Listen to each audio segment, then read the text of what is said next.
Eh bien, bonjour, bienvenue sur ma chaîne Sophronerty. Et aujourd'hui, eh bien, c'est encore une interview. Oui, une interview avec quelqu'un qui je vais vous présenter. Et quelqu'un que je connais depuis très longtemps. C'est quelqu'un que je connais sûrement de ceux que vous avez vus jusqu'à maintenant, que je connais le plus en fait, depuis plus longtemps. On s'est connus dans une autre vie. Et aujourd'hui, on va parler de sophrologie, on va parler d'hygiène de vie.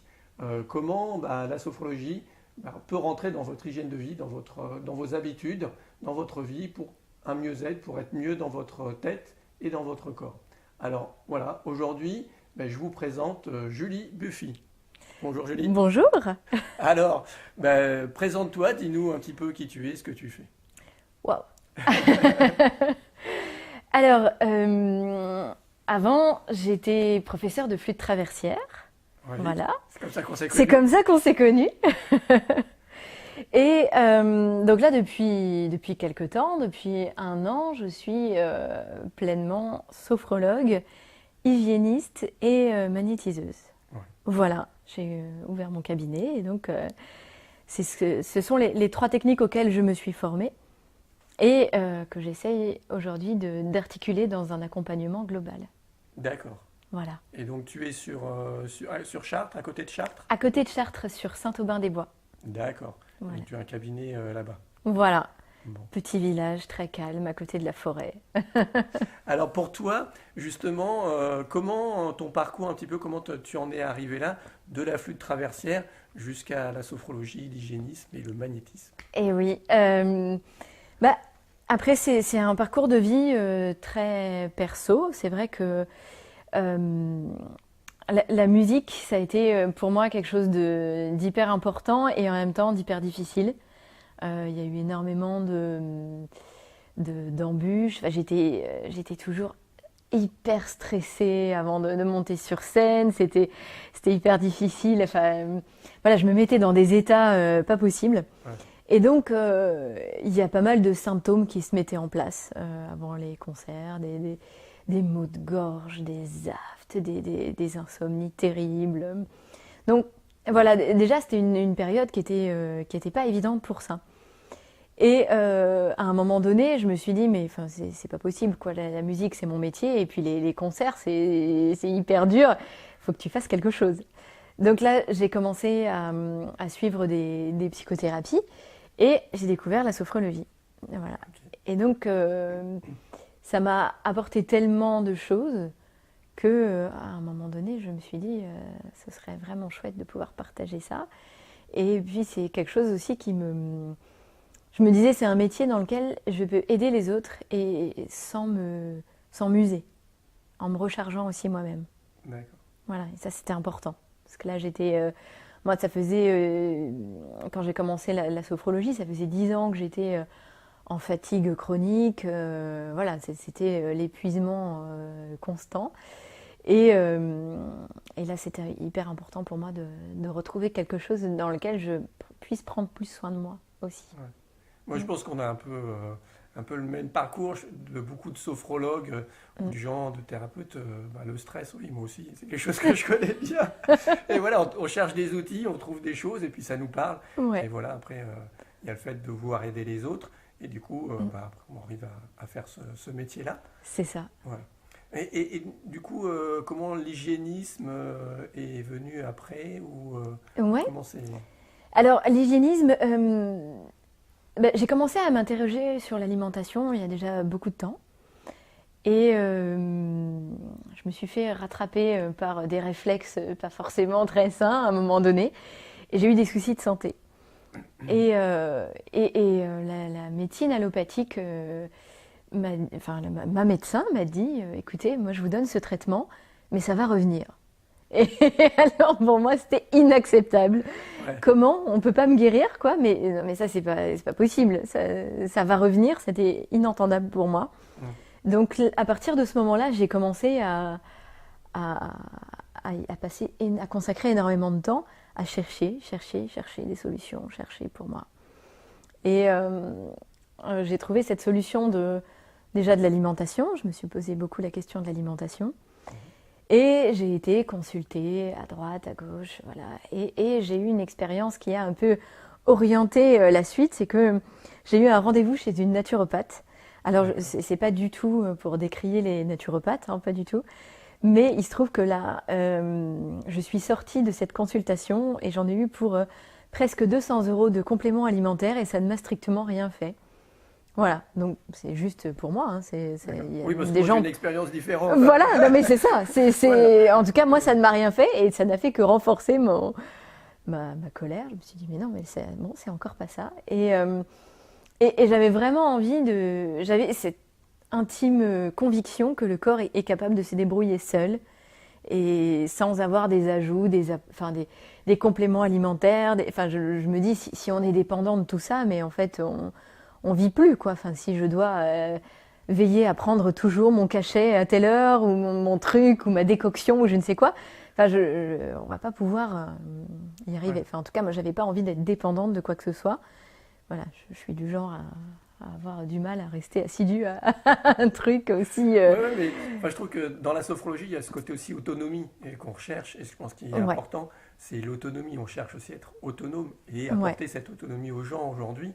Je pense que pour moi aussi, c'est une question importante. La liberté, Mm. enfin l'autonomie et la liberté, pour moi, ça va ensemble. Ouais, ouais, ouais, exactement.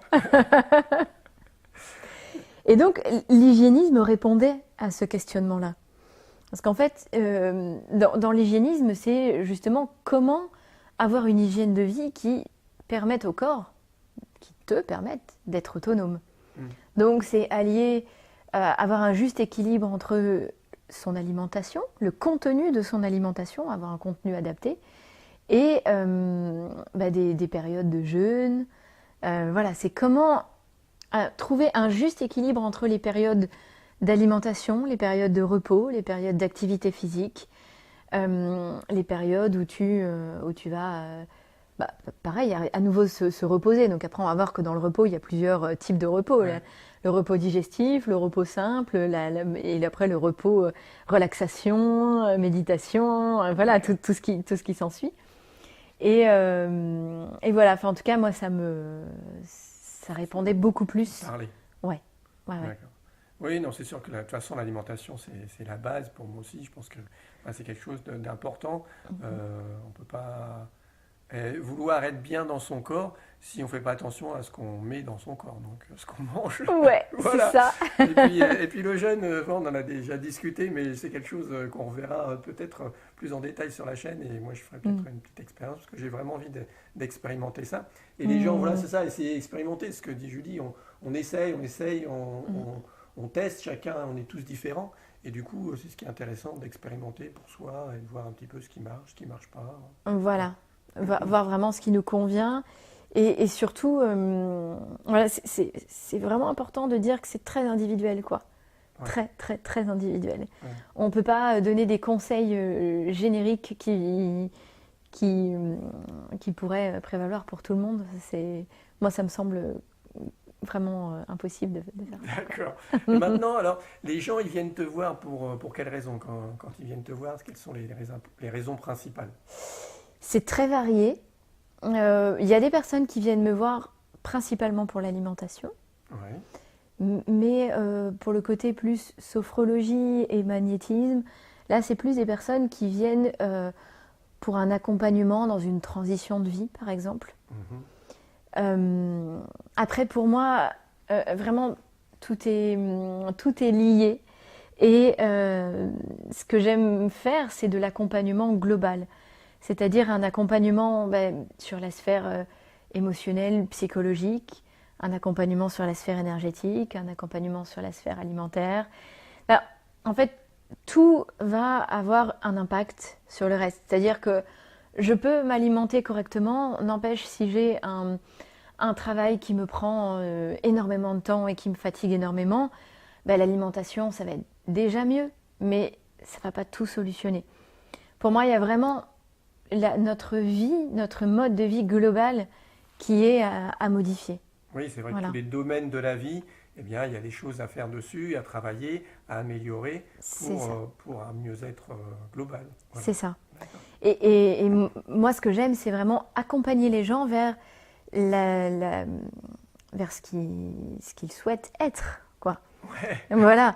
Voilà, les accompagner pour être pleinement eux-mêmes déjà, pouvoir oser être soi, pouvoir oser poser ses limites, oser affirmer ce dont on a envie et le mettre en place dans sa vie, quoi. Ouais. C'est un beau programme. C'est un sacré programme. Quel est le conseil que tu aimerais donner pour les gens qui nous écoutent, qui nous regardent?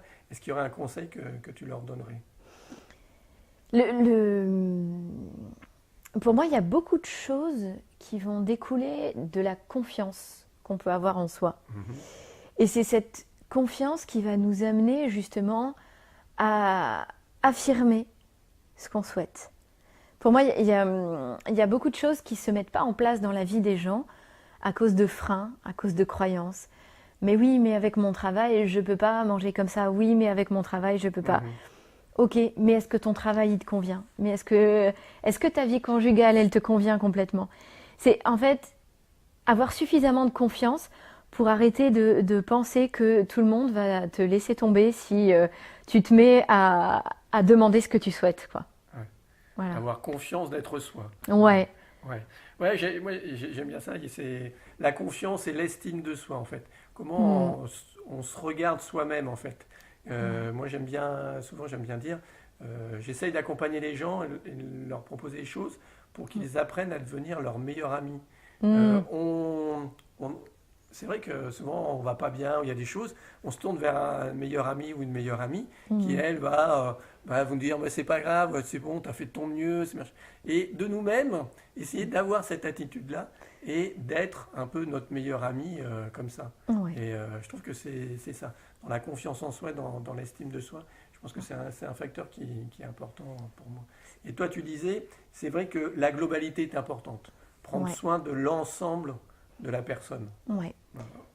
L'ensemble de ce qu'on est, et même plus, c'est vraiment d'aller trouver sa juste place sur Terre, quoi.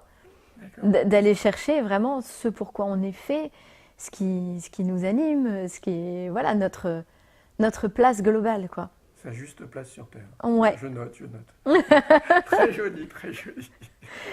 Voilà, on nous apprend depuis petit à être dans la contrainte, à supporter la contrainte. Et du coup, certaines personnes s'y sont faites. Et moi, j'ai envie de leur dire de ne pas se résigner à se faire à ça, quoi. D'accord. Et du coup, en hygiénisme, en hygiène de vie, qu'est-ce que tu travailles avec les personnes? Qu'est-ce que tu leur fais faire? Alors, tout dépend de l'état de la personne. Après, selon les pathologies, on va déjà mettre en place une alimentation qui va aider à réguler les pathologies. En fait, c'est important pour moi de ne pas se limiter aux symptômes. Le symptôme, ça va être une alerte. Une alerte qui va nous dire bah, j'ai trop de toxines, ou une alerte qui va nous dire je suis trop fatiguée. Ou, enfin voilà, on le voit vraiment comme un outil, le symptôme, et on va réguler l'hygiène de vie, et après on va voir que bah, finalement les symptômes, petit à petit, ils vont diminuer. Donc, quelque part, il y a certains symptômes desquels on va être obligé de tenir compte pour une première approche. Mais après, ce qui me semble encore plus important, c'est d'aller vers une alimentation qui est vraiment en accord avec soi. Donc déjà, on va travailler sur les morphotypes. On va travailler sur les morphotypes qui sont utilisés dans la naturopathie. J'utilise aussi les doshas en Ayurveda. Et on va essayer de coupler un petit peu tout ça pour trouver son alimentation. Et à ça, je rajoute des plages de jeûne. Et donc ça, il va y avoir pas mal de phases tests. D'accord. Voilà. Et puis même, quand bien même on a des phases de test qui vont être valables un certain temps, et puis après on va avoir aussi d'autres besoins. Oui, ça peut changer, la personne change, les besoins changent. Mais en tout cas, apprendre aussi à réécouter son corps, à réécouter ce qui nous fait dire qu'on est sur la bonne voie ou pas. Et voilà, c'est un peu le projet. Le morphotype, je pense qu'on en reparlera. On fera peut-être une deuxième interview sur le jeûne, le morphotype, des choses qui moi m'intéressent aussi. Et on a déjà discuté. J'aimerais bien qu'on approfondisse un petit peu tout ça. Ouais. Et alors après, sur le magnétisme, est-ce que tu peux expliquer un petit peu plus aux gens qui ne Ouais. connaissent pas du tout comment ça se passe, l'approche Ok. En fait, donc là, on travaille avec les énergies de la personne, Ouais, donc ce qui n'est pas visible, ce qui entoure la personne. Et on va travailler sur les blocages plus profonds. On peut travailler sur des blocages liés à notre passé, des blocages liés à l'héritage dans notre famille. Voilà, en fait, voilà, je vais. Il n'y a pas de contact avec les mains. Je vais poser les mains autour sur les corps d'énergie et sentir ce qui bloque. d'accord. Voilà. Après, j'en parle à la personne et on sent si ça lui parle, si les corps vibrent et là, on sait si on a touché juste ou pas. D'accord. Et donc là, si on a touché juste, ben là, je vais venir agir plus en profondeur pour trouver une solution pour ce blocage. Maintenant, il y a aussi, c'est-à-dire que c'est un travail qui va aussi responsabiliser la personne. C'est pas moi qui fais tout et je ne suis pas comment dire, je ne suis pas une solution externe. Enfin, je ne me vois pas comme une solution externe, mais je me vois plus comme travailler en commun sur ces problématiques. C'est-à-dire que oui, cette problématique, elle est là. Moi, je peux apaiser des choses. Maintenant, il faut aussi que tu travailles sur cette problématique qui est récurrente. Ouais. Et C'est tout l'accompagnement. c'est tout l'accompagnement. Voilà. Je pense on accompagne les gens. On ne fait pas à leur place. C'est Une ça. personne qui veut qu'on lui fasse à sa place, ça ne marche pas. Voilà. Parce que nous, on est là, on accompagne. On peut effectivement aider sur certains points. Mais après, la personne, forcément, c'est elle qui fait le chemin. Hein. C'est ça. Moi, j'aime bien cette notion de miroir. C'est de renvoyer les problématiques en miroir et renvoyer aussi un autre regard sur la problématique. Voilà, amener la personne à réfléchir à un autre point de vue de ce qui se passe pour elle. Ouais. Et puis on discutait avant aussi sur le fait, je trouve dans cette même idée-là, d'apporter aux gens aussi le fait, de les faire réfléchir sur le fait que c'est possible, qu'on peut changer, que les choses c'est pas inéluctable, voilà. Ouais. On peut changer en prenant sa responsabilité sur les choses et amener les gens petit à petit à se dire que voilà, c'est possible. La résignation, on essaye de lutter un petit peu contre ça. C'est ça. Et je pense que c'est important dans la démarche que tu as, justement d'apporter ça. Si des fois, peut-être que le magnétisme, les gens se disent oh, c'est un peu n'importe quoi. Ou voilà. Moi, je dis aux gens essayez, expérimentez, voyez ce que ça vous fait. Et puis voilà, en fait, il y a plein de choses qui existent et qui sont possibles. Exactement. Enfin, moi, avant de démarrer ma formation en magnétisme, j'étais assez pragmatique. Hein, ces choses-là, c'est pas que j'y croyais pas, c'est pas du tout ça. Enfin, mais j'aimais bien. Je crois un peu que ce que je vois, quoi. Ouais. Et en fait, en expérimentant, j'ai constaté qu'on pouvait, enfin, que ça marche, quoi, qu'il n'y avait pas de enfin voilà, il y avait pas de, on pouvait pas dire que ça fonctionnait pas, c'était pas possible, quoi. C'est ça. Donc c'est l'expérience qui nous amène à la connaissance vraiment des choses. Ouais. Parce qu'on a beau lire des livres, on peut lire plein de trucs, mais tant qu'on ne l'a pas vraiment vécu, et tant qu'on parlait du corps et de laisser vivre le corps et que le corps s'auto-répare, et quand il vit une expérience, le corps, ben voilà, c'est une expérience qui va le changer à jamais. Il ne peut plus ne plus faire comme s'il n'y avait pas eu cette expérience. C'est ça, il est obligé après de tenir compte et de changer, quoi. Voilà. Ouais. Moi, j'aime bien aussi, c'est un peu la métaphore du Père Noël. C'est-à-dire que quand on est petit, on croit au Père Noël, jusqu'à ce qu'on fasse l'expérience de voir les parents qui déposent les cadeaux ou choses comme ça. C'est et là, après, c'est plus possible. On ne peut plus croire. On ne peut plus revenir en arrière. On ne peut plus revenir en arrière. L'expérience fait la connaissance et du coup, on peut. C'est Voilà. ça. Ouais.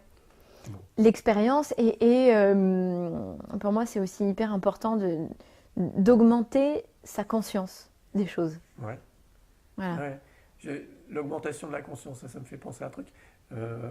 J'aime pas trop, moi, on utilise la zone de confort, moi j'aime pas trop ce mot-là. C'est un mode pour moi c'est plutôt une zone d'habitude. Et on a un endroit, oui, une zone, un périmètre d'habitude, de connaissance. Et il faut essayer d'aller chercher plus loin. En fait. De faire des fois des bons comme ça, se dire, bah, par exemple, le magnétisme, j'y crois pas, ou ouais, je sais pas, bah, j'expérimente et je fais ça. Et puis une fois que tu as expérimenté ça, bah, forcément après, ton périmètre, il s'agrandit. Ouais. Ta connaissance s'agrandit. C'est comme ça que la connaissance s'agrandit, en faisant des expériences sur des choses complètement nouvelles. Voilà.